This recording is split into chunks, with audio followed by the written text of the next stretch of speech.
Hey guys, my car got stolen along with every CD I've ever owned, so that's how my week's going.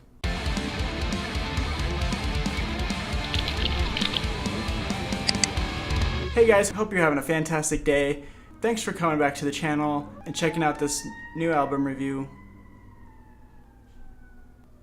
Those were cops. Anyway, thanks for coming back to the channel, checking out this review. Today we're going over Northlane's new album, Mesmer. For those who are unfamiliar, Northlane was formed down under in 2009. They've been around for about 8 years now. They did go through a big vocalist change before their previous release to their album Node. That was kind of my introduction to the band with their newer vocalist Marcus. There's a lot of debate between whether he or Adrian, the old vocalist, are better. And personally, it might be just because I was introduced to them when Marcus was leading the band. But I prefer Marcus over Adrian. That's just my personal take on it, because I know some of you are probably wondering. I have tried going back to their older stuff and can't really get as into it as I get into their newer stuff, but let's just dive into the album. Northlane is named after a track by the band Architects, another metalcore band. This is Northlane's fourth studio album. It's titled Mesmer, as I previously stated, and it's named after the German scientist Franz Mesmer, who came up with the theory of animal magnetism, which is kind of the idea that there's a transference of energy among all living things. The album consists of 11 tracks and it runs about 43 minutes long. Continuing one of the themes from their previous release, Node, there are a lot of societal and environmental statements being made on this album, as well as a lot of personal experiences coming into the fold as well, which is kind of new for the band. A really quick side note that I want to point out, this is a quote by the guitarist, Josh Travis, on heading into the studio. He states, "On the first day we got to the studio, he took us out on his boat on the lake," he meaning the producer of the album, "and we drank beers all day and he got to know us. On the second day we went into the studio and all of a sudden he was extracting all of these deep-seated grievances we had with each other within the band and insecurities we were harboring. By being so brutally honest with us and being so hard with us, he definitely made us more confident in the work we did." So it sounds like they really dug deep on this album. Track number 1 is called Citizen, and it's clearly evident that this track is about Big Brother and privacy. The song directly refers to Edward Snowden, who was a whistleblower within the CIA. It kind of talks about how we should fear for our futures in terms of what our government might be looking for and have access to. Musically, I really enjoy the clean vocals in the verses. The lyrics in the chorus are okay. I think that the whole undertow lyric is a little overused in the metalcore scene. The breakdown is, again, it's just kind of okay. Moving on to track 2.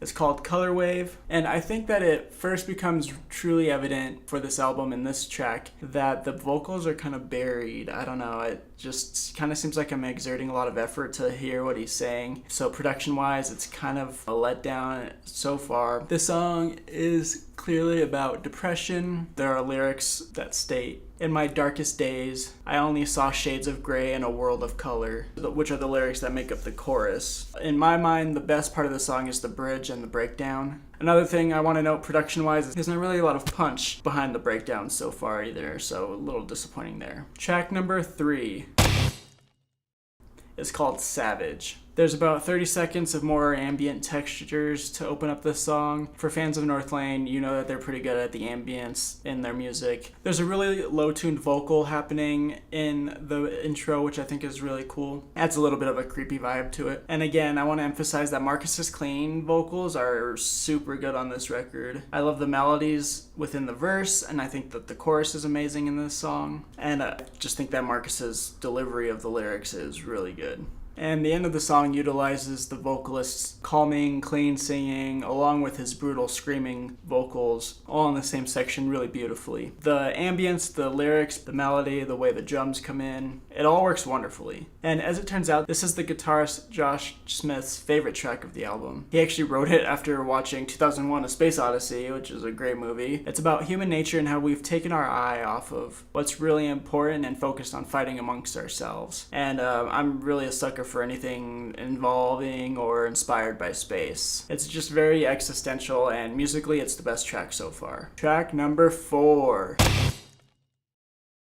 This one is called Solar. Instead of getting stale with the trademark Northlane riff, which is an easy trap that I think that they could have fallen into, they begin the song with kind of like a little funky guitar lead riff. And it may seem out of place in a lot of metalcore songs, but I think they slipped it in there at a really good time in this record. That's what she said! The song is a little more down-tempo and laid back, and to be honest, it doesn't quite do much for me. Nothing spectacular really happening in it, other than that opening riff. And the main message of the song is how we're not taking care of our host, being planet Earth. Humankind and the world are not in sync, so some interesting topics going on there. Track number 5 is a doozy. It's called Heart Machine. It's a contender for my favorite track off the album, spoiler alert. And this song was definitely my favorite, most notably on my first listen through of the album. It was while I was working out, and this is the first time in the album where I kind of stopped and rewound it a little bit and really listened, because I heard some stuff that I thought was really intriguing. And thematically and lyrically, this song is about the vocalist Marcus's loss of his relationship and how that affected him. Given that context, you could technically probably define it as a love song, but it really doesn't play as one on the surface. It's not cheesy in any way, and I think that the lyrical choices are really intelligent. The first lyrics of the song are, "I'm breathing just to pass the time. I forgot to eat tonight. Just running down the clock today, with hope that the ache will go away," which are lyrics that are probably relatable to anyone who has gone through any sort of breakup. And I think that the vocal melodies are really moving in this track. Another really quick note is that this song would probably appeal to a non-metalcore fan, I think. It doesn't get too heavy, but I think that an ability to do that is a real testament to how good a band is. Track number 6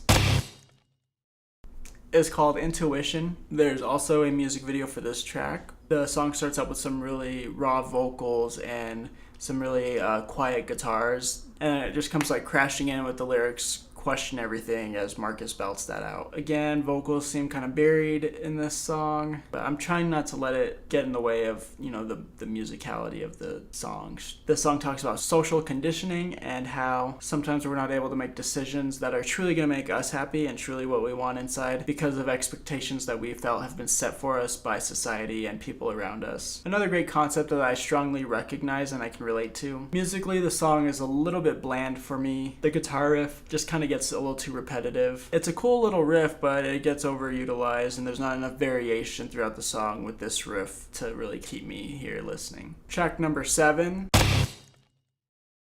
is called 01. This track is about taking control of your own life and creating your own happiness, and taking paths in life that may not quite be what society expects of you. It starts off really nice and slow. The beginning section and the ending section contain the same lyrical content, which I thought was really cool. Those lyrics are comatose, in the arms of Morpheus, drifting away to a place where there's more than this. And about 2 minutes in, there's a really cool breakdown where the vocalist has a brutal screaming line saying, "Reclaim your life." Reclaim your life! Best section of this album so far. And then it turns into a slower, more ambient feeling section, which then turns into that ending section of the song. And again, that kind of repeats the same lyrics from the beginning, which was a really cool way to end this track. Track number 8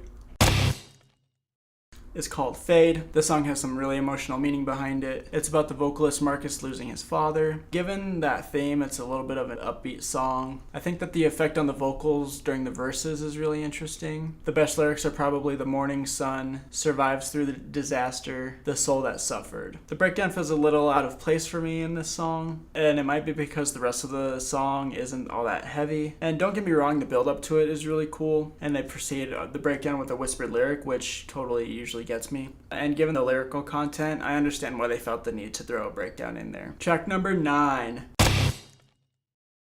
is called Render. This is one of my favorite tracks, both thematically and musically. Great intro, build up, really interesting theme, which is is everything that we experience with our senses really all there is to this world? Like, how much does our own interpretation, not factual evidence, but just personal interpretation through our senses really affect how we see the world? It's crazy to think about because you would think that would be 100% of how we see the world literally and figuratively, but this song kind of challenges that there might be more to it than that. Man, this album is really making me think and I love it. Another big message that the guitarist wants to get out to people is to just take a moment and fucking enjoy where and who you are in this moment in time. And he's kind of just saying just stop and smell the fucking roses every once in a while. Number 10 This track is called Viridian. The first note that I want to make is that the beginning of this song and the beginning of Impulse off of their album Node sound strangely similar. Just something I wanted to mention, not that it means much. It's just kind of instantly what I thought of when I heard the intro to this song. Anyway, this album just gets more sad as we move along. This is actually about the passing of the guitarist's great-grandmother. And he actually quotes her directly from something she said the last time that he actually saw her, and that direct quote would be, "I never wanted to grow so old. Life's agony, turn off the machine. Let me leave this world with dignity." Just some really intense stuff, man, that it was probably hard to write about and put into this record. The guitarist goes on to say that this was the only time that he was kind of happy to see someone pass on after seeing how much they were suffering by being kept alive. This is a song that remains heavy throughout it without necessarily using heavy vocals. There's a really emotional build-up to the breakdown where the lyrics state, "Wipe those tears of grief away, young man. Let me leave this world in peace," and then continues to repeat, "Turn off the machine," a couple of times. Again, super emotional, and going into this last track, it doesn't get much happier. 11th and final track, Paragon. That is dedicated to the Architects guitarist who passed away last year. Being that the band was named after a song by Architects, they just felt that it was fitting for them to put a tribute to Tom in this album. Every line in the song is a direct reference to something that Tom had to say, whether that be a lyric that he personally wrote or just a message that he had to say to the world. And it's definitely one of the heavier tracks on the album. And my personal favorite line is, "He once said to us, 'My friend, hope is a prison,'" referencing the Architects song Gone with the Wind, which is probably my favorite Architects song. So kudos to those guys for throwing in this tribute to Tom to end the record. Well, there we go, guys. Hope you liked the review. That's just my little take on it. Let me know in the comments below what your favorite tracks are on it. I would definitely have to say that Heart Machine is probably my favorite track off of this album. Do you guys think it's better than Node? Are you accustomed to the new vocalist Marcus yet? Personally, again, I prefer Marcus, and I think this is on par with Node. I don't know if it surpasses it yet. I need to listen to it a little bit more. A lot of people out there think that it surpasses Node, and so I just want to get your thoughts on the album, and I look forward to discussing it with you guys. Of course, stay tuned next week for another album review. I might even have 2 this week, not sure yet. So share and subscribe as always. And if you enjoyed what you saw, mosh all over that like button, why don't ya? Thanks guys, rock on.